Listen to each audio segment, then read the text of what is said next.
Et chaque matin, vous êtes les premiers à tout savoir sur la télé, même si vous ne l'avez pas regardé. On commence par découvrir les audiences de ce week-end. Dimanche soir, hier, donc TF1 est arrivé en tête sur la piste du Marsupilami. Le film d'Alain Chabat avec Jamel Debbouze a réuni 4 600 000 téléspectateurs et 19% d'audience avec cette scène magique. Vous l'avez vu, Julie, cette scène, ce film? Non. Alors, il y a cette scène où Lambert Wilson, qui joue un dictateur, entre dans la peau de Céline Dion sur le tube I'm Alive.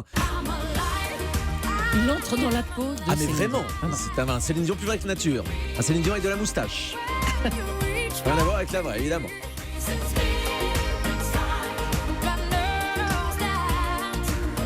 Et voilà, un petit peu de Céline Dion pour commencer la semaine, ça fait jamais de mal. Et pour souligner donc ce bon score du Marsupilami hier soir sur TF1. Deuxième, c'est France 3, tiens, hier, avec Maigret tend un piège.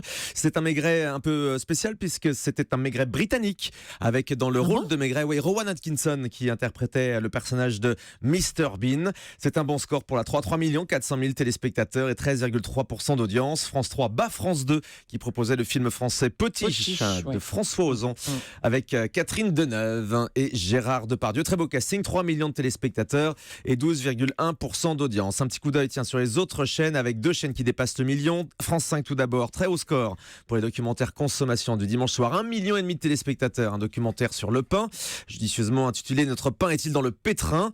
Et NT dépasse le million également avec le film Ronin, 1 200 000 téléspectateurs. Allez maintenant tout ce qui s'est passé ce week-end avec Guillaume Janton. Samedi soir tout d'abord, le lancement de The Voice. Eh bien oui, événement sur TF1, c'était le grand retour de The Voice pour une 6e saison marquée par l'arrivée d'M. Pokora parmi les coachs. 6 800 000 Français ont assisté aux premières auditions à l'aveugle.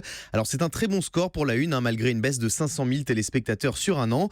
Sur notre télérépondeur, vous avez été très nombreux à encenser le programme, comme Jean-François de Grenoble, qui note cependant un petit bémol. Bien, écoutez, moi j'étais en train de regarder The Voice, une émission que je trouve sensationnelle. Les candidats sont très bons, il n'y a pas d'autre mot. Par contre, trop de publicité, c'est vraiment dommage pour une telle émission. On nous tient figés là-dessus et puis ça rentre dans la cagnotte, quoi. Trop de publicité à mon goût. Trop de publicité, c'est vrai qu'il y a eu 2 pages de publicité assez rapprochées samedi soir dans The Voice. Vous êtes très nombreux en ce moment à souligner sur le télérépondeur l'omniprésence de la publicité dans les programmes télévisés. Lancement de The Voice donc réussi, 6 800 000 téléspectateurs sur TF1, un très gros score pour un prime de TF1 en ce moment. Après, l'autre manière de voir, c'est aussi de dire que c'est le pire démarrage de The Voice depuis le lancement de l'émission. Le verre à moitié plein, le verre à moitié vide. Et juste derrière TF1, on trouve France 3 à la 2e place qui résiste bien avec sa série Cassandre à 3 700 000 téléspectateurs.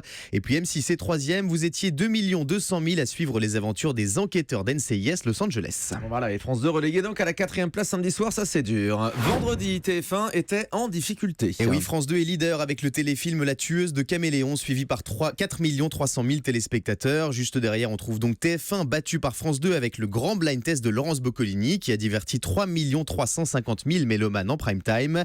M6 est 3e avec la série Elementary, 2 400 000 fidèles. Et puis à la 4e place, France 3 et le documentaire Jacques Brel, Fou de vivre. 2 300 000 fans de ce monument de la chanson étaient branchés devant France 3 comme Céline de Biarritz. Je vous appelle suite à la superbe émission ce vendredi soir sur la 3 de Jacques Brel. Ce reportage sur Jacques Brel, c'est ni plus ni moins une jolie pépite d'or. C'est extraordinaire. C'est la voix off est géniale. Bref, voilà, je passe un moment là ce vendredi soir. Ça fait du bien.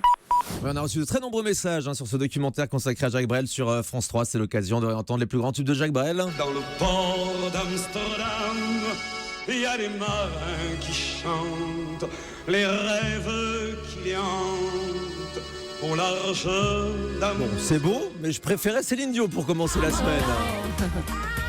Ah bah oui, ça donne plus la pêche quand même.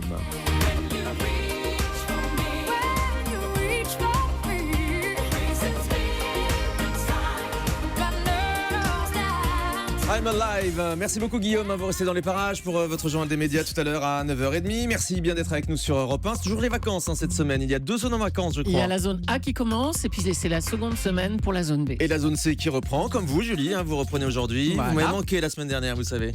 Ah, vous étiez là. Ah bah bien sûr, oui, on n'a pas lâché l'antenne. Il y avait Anissa à votre place. Oui, mais Anissa, je c'est sais pas bien, pareil. ouais. Parce que vous, c'est Julie d'Europe 1. Mais on dit pas Anissa d'Europe 1, par Pas exemple. encore. Pas encore. Ça va venir. Restez avec nous donc avec Julie d'Europe 1 jusqu'à 10h dans le 9-10, le grand direct des médias. Tout de suite.